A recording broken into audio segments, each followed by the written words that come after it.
This is Tom Aspray from the Viper Report. This week's contribution to Forbes.com was titled Tech Rally Scares Bears. Should it? If you want to find this article as well as the other 1700 I've written for Forbes, just type in Forbes, tomaspray.com.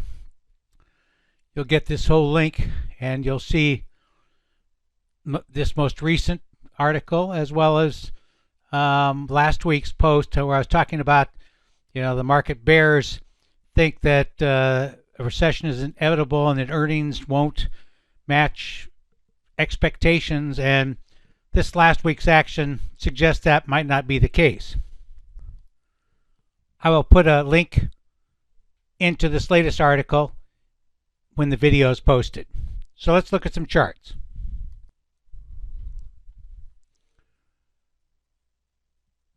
The chart of the NYSE Composite shows it did close a bit higher last week, but off the best levels. You can see it got as high as 16,222 and closed at 15,999. So a bit off the highs. Market internals were very strong, about 2-to-1 positive. So, we had this sort of stage one move above the moving average, the downtrend here. Longer term, that is a bullish sign from the weekly analysis. Right now, the only thing I have concerned me is the gap here between the advanced decline line and its moving average. Typically, even in a down or an uptrend, that gap gets too wide, suggests a pullback. So I'm allowing for a pullback this week, probably maybe 2 to 4% at the most, maybe less. Monday, last week I thought we were going to see a little bit more than Monday, which was 2%, and obviously the market powered higher, and earnings from Meta kind of lit the fuse, and then pretty much Apple acted very well even though it missed on earnings. There's really no signs of a top, just maybe a pause here. SPY broken the downtrend. We made it above this high, which is the next barrier, 431.73. The fact that the S&P got back to 4,200 is really getting the bears nervous. Saw a couple on CNBC Bloomberg that were sort of perpetual bears that were starting to reassess their outlook. I think more of that will go on because I think the market is going to continue to move higher. If we do see a setback this week, it's probably going to be encouraging to those who think that we're going to see new lows. They'll think, okay, rally's over. So we'll be watching the rally obviously closely. What would change? What would alter my mind? If we saw a couple of days at 4 or 5 to 1 negative advanced decline numbers, that would be something that you couldn't ignore. You can see from the daily chart, nothing really too spectacular. We got above the Stark bands here, pulled back a little bit. So, near-term support, the moving average, more important down here, is what I'll be watching. Of course, the QQQs led the way on the upside this past week. And I think, Apple's up about 6%. Microsoft, after it sort of missed on earnings a week ago, it did pretty well too. You can see that the AD line here moved further above, the downtrend here, and the moving average is rising slightly. Relative performance, has clearly broken its downtrend. So typically what you'd see with this is you would see a pullback, in the next couple of months, and then a move higher if growth is really going to lead in 2023. I'm not really sure that's the case. You can see this is the ratio spread of the IWF and IWD. IWF did much better again last week. You can see the ratio is rising. That means growth is leading value. But the longer term chart, still suggests that the turn in November 21 was significant in favor of value. But that doesn't mean we can't, see more of a rally in tech. And if we do, those on the short side will get more nervous. You can see the downtrend here, is not too far above current levels. Major resistance right here. Of course, that was support that we broke in 22. Leading to this plunge and growth. So that's the real key stopping point for any rally. MACD histogram did form a divergence here, and it flipped back to positive. One of the value aspects of the market has gotten hit really hard this week, crude oil.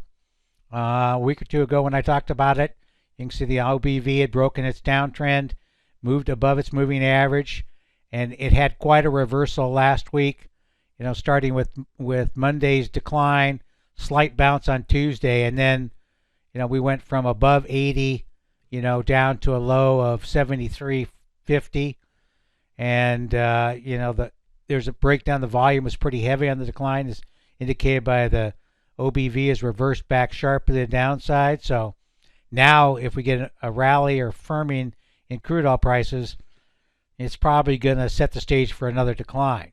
Also, a surprising reversal in the HPI because it had broken out, moved above zero, so positive money flow. It flipped back. Usually the signals lasted longer and broken its uptrend. So, crude still looks like it's going to be under pressure, and therefore the energy stocks, in the weeks ahead.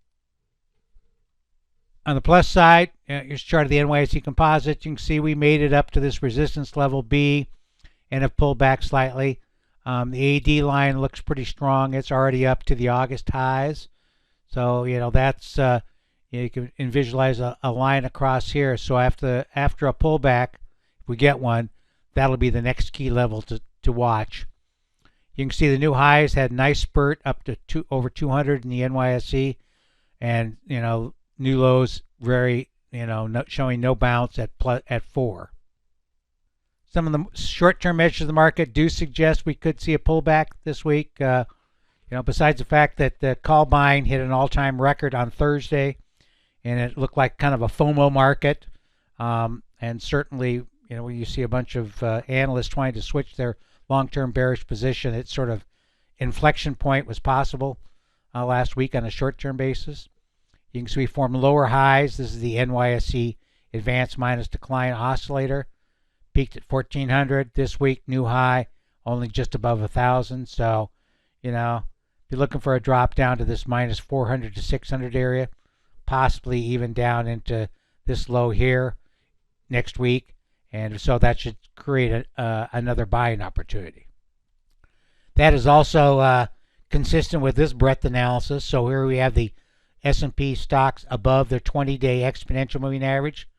Higher highs in price in the S&P, lower highs here, so it's diverging. This is the stocks above the 50-day simple moving average, also not making new highs. So is consistent with a pullback. Down here we have the above 200. It looks quite strong. Made higher highs. So the way I would read this is these two suggest a pullback, but this suggests that the pullback, should hold and create an opportunity. This measure of the QQQ shows you it's way above the Stark band here. Also reached a 38.2% fib retracement level, and then was lower on Friday. You can see we have lower highs here, and the number of stocks above the 10-day moving average got up to 90. So I'd be looking for that to get at least down to 30. Even better if it gets down below 30, creating a short-term oversold condition. And you can see we're about 5%, I think, above the 20-day EMA. So a pullback would not be surprising. This chart shows you the QQQs. We hit that first resistance level too, as well as the 38%. So, R2 is at 322.33, and you can see there's support around here in the 295 down to 289 area. AD line, did exceed the, high we had in November, so that's a good sign. And now, could pull back to its moving average, but then I think it'll be well supported down there. If we do get another down day in the Qs on Monday, probably some people will be pressing the short side because the put-call ratios are very low. This daily chart of the futures also shows we got above the weekly Stark band on Thursday, and hit the first target on the daily basis at 41.76. I think the high was at 42.08, and then closed lower. So you can see this window down here, between 469 and 417. So that's an area where we could see a pullback to. Stochastic confirmer is positive but is overbought. It was also a good week for the 260 analysis. We flipped back to the long side at the end of the month, and we're able to hit all three targets, closing out all the long positions before the market turned soft on Friday. Currently, we have no position. They're confirming the 5 and 20 EMAs are still positive. So if we get a negative flip, it wouldn't be confirmed. If we get a positive flip, it would be a new buy signal and new long positions should be established. I'll be following up with you later on this. Well, that's all I have for today. Enclosed with the video is a link to a survey. I'd like to get your input on the Market Wrap videos. What you like, what you don't like. I hope you'll take the time to fill it out. It won't take long.